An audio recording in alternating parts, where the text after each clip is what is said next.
तो आप सबका फिर से स्वागत है वीके स्मार्ट क्लासेस में। और आज हम लोग पता करने जा रहे हैं कि जो हमारा यूजीसी का एनटीए द्वारा करने वाला यूजीसी का नेट एग्जाम है, एनईटी एग्जाम, वो एग्जाम क्या है और उसे क्या कब लिया जाता है और उसमें क्या उसकी सारी डिटेल्स जो उस एग्जाम की हैं, जैसे कि हमने अपनी लास्ट वीडियो में देखा था। हम लोगों ने अब एमकॉम के बाद एमकॉम और बीकॉम दोनों स्टूडेंट्स के लिए ये है जो कि अब आगे का कोर्स सोच रहे हैं कि आगे क्या करना है, और हमने उनके लिए फाइनल किया था हम लोग सीएमए और नेट एग्जाम क्लियर करेंगे। तो आगे के एग्जाम के लिए हम लोग करने जा रहे हैं अब नेट एग्जाम की सारी डिटेल्स आपको इस वीडियो में बताई जाएंगी, तो इसलिए इस वीडियो को अच्छे से लास्ट तक देखिएगा। चलिए, सबसे पहले एनटीए द्वारा करने वाला UGC NET exam, national eligibility test, that's called national eligibility test. Okay, eligibility test.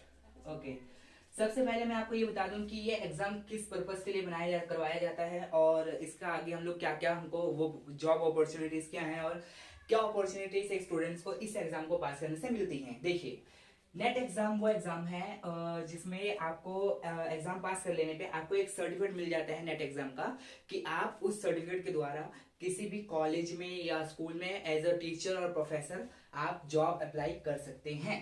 Net exam आपकी टीचिंग एबिलिटी को लेकर के और आपके पर्टिकुलर सब्जेक्ट को जिसको लेकर के आप लोगों ने यूजीसी क्लियर किया, पीजी क्लियर किया, तो उसको लेकर के आप आगे बढ़ के अगर आप उस सब्जेक्ट में मास्टरी करके टीचर बनना चाहते हैं या प्रोफेसर बनना चाहते हैं, तो उसके लिए आपको ये नेट एग्जाम क्लियर करना जरूरी होता है। अच्छा, कई लोग कहेंगे कि नहीं हम तो पीएचडी करके प्रोफेसर बन जाए कुछ भी, तो देखिए क्या है, जो ये नेट एग्जाम है, ये एग्जाम एक तरह से आप एक रिपोर्ट कार्ड है ये दिखाने का कि हाँ 100 में से एक ये स्टूडेंट है जो कि इस पोस्ट के लिए या इस जॉब के लिए परफेक्ट है। अगर आप सिंपली पीएचडी करके जाए, देखिए कोई लैक ऑफ पॉइंट नहीं है अगर सिंपली पीएचडी करके गए, ठीक है, तो उसमें कोई दिक्कत नहीं है, आप बिल्कुल अगर आपके अंदर टैलेंट है बिल्कुल सिलेक्ट होंगे। बट अगर जिनके पास ये नेट एग्जाम होता है तो उनको ज्यादा प्रेफर किया जाता है। जैसे कि मैंने पहले ही बताया था कि जिसका वजन ज्यादा है उसी को ज्यादा प्रेफर किया जाएगा। तो नेट एग्जाम हमारे यहाँ कब कब होता है? देखिए, नेट एग्जाम साल में एक बार होगा और आपका एग्जाम लगभग होता है जुलाई से सितंबर के बीच। ओके, जुलाई से सितंबर के बीच, इसी साइकिल के अंदर आपको एग्जाम को क्लियर करना होता है। इस एग्जाम के अंदर जो फीस होती है, ये एक तरह से एक गवर्नमेंट एग्जाम ही आप मान लीजिए, ये गवर्नमेंट एग्जाम है। गवर्नमेंट में मानना क्या, ये गवर्नमेंट एग्जाम है। ये एग्जाम में जो फीस होती है, इस एग्जाम की जो फीस होती है वो होती है जनरल स्टूडेंट्स के लिए। अभी जो नया स्ट्रक्चर आया है उसके हिसाब से मैं आपको बता रहा हूं, वो है 1100 rupees for general students. Okay, 1100 for general students, 500 for OBC students and 275 for SC and ST students. Okay, ये आपका फीस स्ट्रक्चर है for NTA examination. Okay, and जो हमारे ये एनटीए का नेट एग्जाम है, इसको पास करने के बाद आगे का प्रोसीजर क्या होता है? देखिए, जो स्टूडेंट्स नेट एग्जाम को पास कर लेते हैं, जैसे कि नेट एग्जाम को पास करने वाले इस साल 100 स्टूडेंट्स थे, 100 में से लगभग 15 to 20% स्टूडेंट्स को, या जिनके हाईएस्ट मार्क्स हैं, this is not a accurate term, जो कि हाईएस्ट मार्क्स वाले स्टूडेंट्स हैं उनको गवर्नमेंट जेआरएफ के लिए सिलेक्ट करती है। जेआरएफ स्कीम के लिए सिलेक्ट करती है। जेआरएफ क्या है? JRF is the Junior Research Fellowship। देखिए, जूनियर रिसर्च फेलोशिप क्या है? इस प्रोग्राम के अंतर्गत जो गवर्नमेंट है वो आपको आपकी पीएचडी करने के लिए आपको स्टिपेंड देती है। गवर्नमेंट अपनी तरफ से आपको स्टिपेंड देती है जिसके जरिए आप अपनी पीएचडी अपने पर्टिकुलर सब्जेक्ट के ऊपर क्लियर कर सकते हैं, ठीक है। और वो स्टिपेंड लगभग आपको 31,000 to 40,000 के बीच होता है, 31K to 40K के बीच होता है, because it also included the HRA and HRA allowance etcetera. Okay, so अगर आपने नेट एग्जाम पास किया एंड आप हाईएस्ट मार्क्स लेके आते हैं उसमें, so you are also eligible for JRF scheme which consider the stipend of ₹30 to 40K from the government for next 5 years।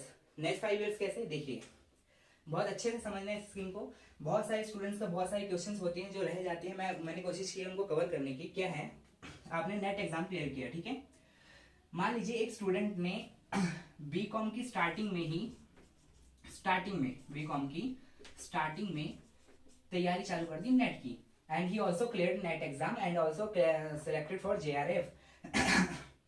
तो जो नेट एग्जाम है उसकी वैलिडिटी तो लाइफ टाइम की है, नेट एग्जाम का जो सर्टिफिकेट है उसकी वैलिडिटी लाइफ टाइम की है। बट जो JRF स्कीम है, अगर आप JRF स्कीम के लिए सिलेक्टेड हो गए तो there is a condition that you have to join PhD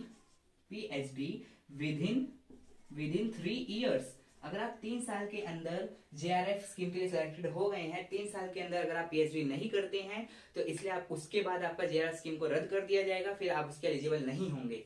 तो यानी कि जो स्टूडेंट्स बीकॉम के बाद कर रहे हैं, कर सकते हैं, ऐसा नहीं है, नेट एग्जाम कर सकते हैं, बट बीकॉम की स्टार्टिंग में या मिड में अगर आप करते हैं तो आपको इश्यू ये होगा कि आपके 3 years के अंदर आपको PhD के लिए अप्लाई करना होगा। PhD के लिए आप तब तक अप्लाई नहीं कर सकते जब तक आपका PG ना हो गया हो, PG post graduation like MCOM MBA etcetera. Okay, so इसलिए मेरी तरफ से प्रेफरेबल यही होगा कि जो स्टूडेंट आप लोग या तो MCOM की स्टार्टिंग में, सॉरी MCOM यानी मास्टर डिग्री की स्टार्टिंग में या PG की स्टार्टिंग में या फिर इसके कंप्लीशन में ही नेट एग्जाम के लिए अप्लाई करें, ठीक है, वो भी विद प्रॉपर प्रिपरेशंस। ओके, तो जिन बच्चों का मास्टर डिग्री हो गया हो, PG हो गया हो या फिर कर रहे हो, वो नेट एग्जाम की तैयारी कर सकते हैं। अब कुछ स्टूडेंट्स कहेंगे कि सर ये जो अगर हम लोग MCOM पढ़ रहे हैं या MBA पढ़ रहे हैं तो उनके सब्जेक्ट्स क्या नेट एग्जाम के सब्जेक्ट्स अलग अलग नहीं होंगे, कि हम कंफ्यूज होंगे, हम कैसे पढ़ सकते हैं? ज्यादातर सब्जेक्ट्स इनके सेम होते हैं, बिकॉज नेट एग्जाम के अंदर इन्हीं सब्जेक्ट्स जो आप सब्जेक्ट कर रहे हैं पर्टिकुलर, उसी सब्जेक्ट को वाइडली पूछा जाता है, तो उसमें कोई दिक्कत नहीं होती है, ठीक है।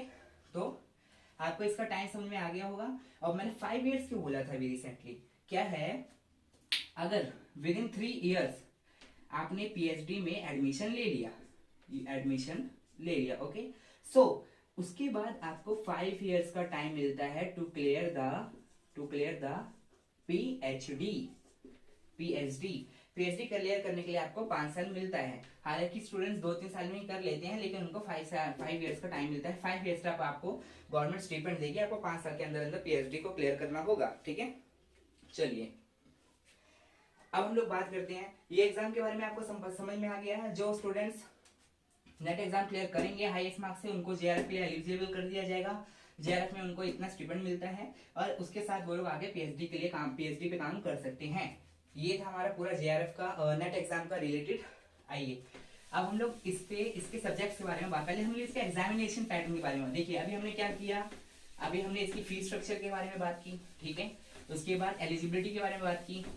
अगर हम एज वगैरह के बारे में जानना चाहते हैं, एज वगैरह देखिए यही है।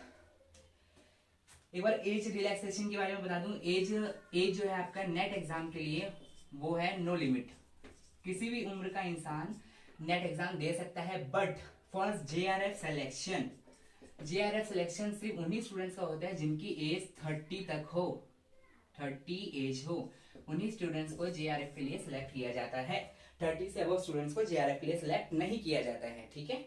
चलिए नेक्स्ट, और रिलैक्सेशन, यहाँ पे रिलैक्सेशन आपको पता है जो रिजर्वेशन उनको दिया जाता है, बहुत सारी रिलैक्सेशन है ना, 5 years का रिलैक्सेशन है और समथिंग एल्स।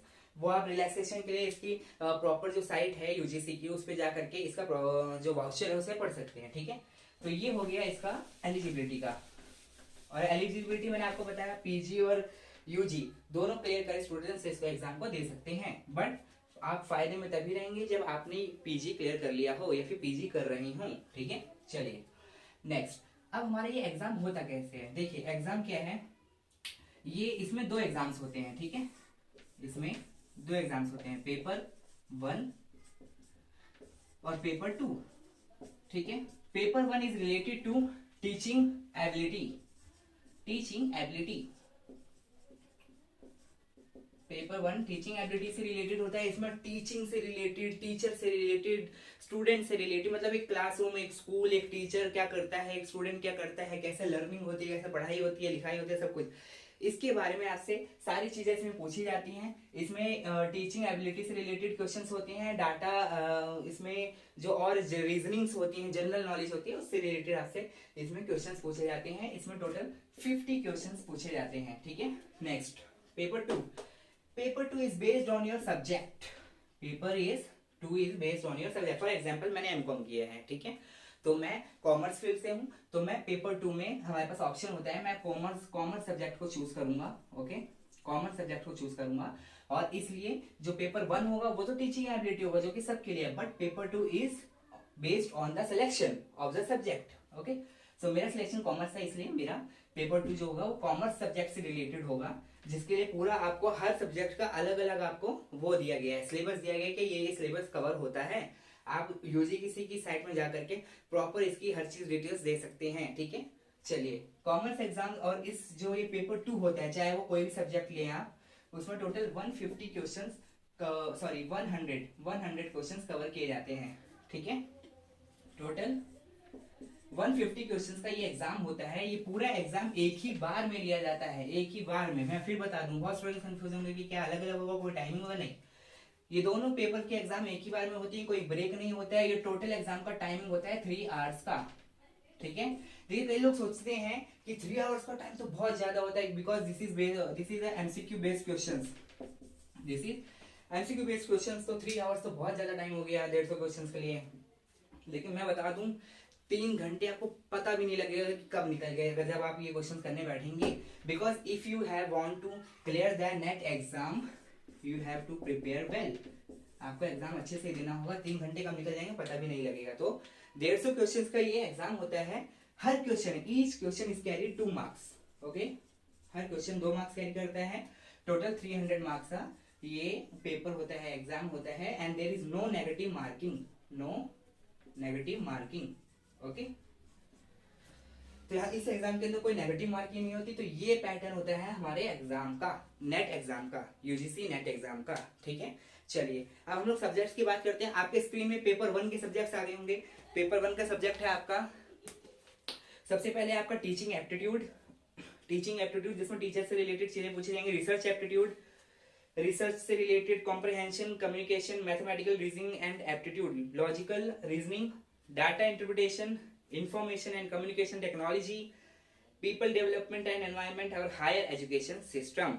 ठीक है, तो ये आपके एग्जाम्स हैं जो कि आपके पेपर 1 में आएंगे। ये सब्जेक्ट्स हैं जो कि आपके पेपर 1 से रिलेटेड हैं। And for paper 2 because we are going for commerce student, so हम लोग पेपर 2 में कॉमर्स सब्जेक्ट को लेकर चलेंगे। तो कॉमर्स सब्जेक्ट के लिए जो आपके सब्जेक्ट्स हैं वो आपके स्क्रीन पे हैं। कॉमर्स के लिए जो पेपर 2 के एग्जाम के सब्जेक्ट्स हैं वो ये हैं: business environment and international business, accounting and auditing, business economics, business finance, business tax and research methods. ये सारी सब्जेक्ट्स देखो, बिजनेस एनवायरनमेंट, बिजनेस फाइनेंस, ये सारे सब्जेक्ट्स हमने एमकॉम में अभी पढ़े थे। ठीक है, उसके बाद business manager, banking and financial institution, marketing management, legal aspects of business और इनकम टैक्स एंड कॉर्पोरेट। इसमें ज्यादातर सब्जेक्ट्स हमने एमकॉम में क्लियर किए हैं, कवर करे हैं। ठीक है, तो हम लोग अब हम लोग धीरे धीरे इसकी वीडियोस लाने वाले हैं। कोशिश करेंगे कि जल्द से जल्द वीडियोस आए। और NET exam is already on going in सितंबर, यानी कि इन नेक्स्ट मंथ।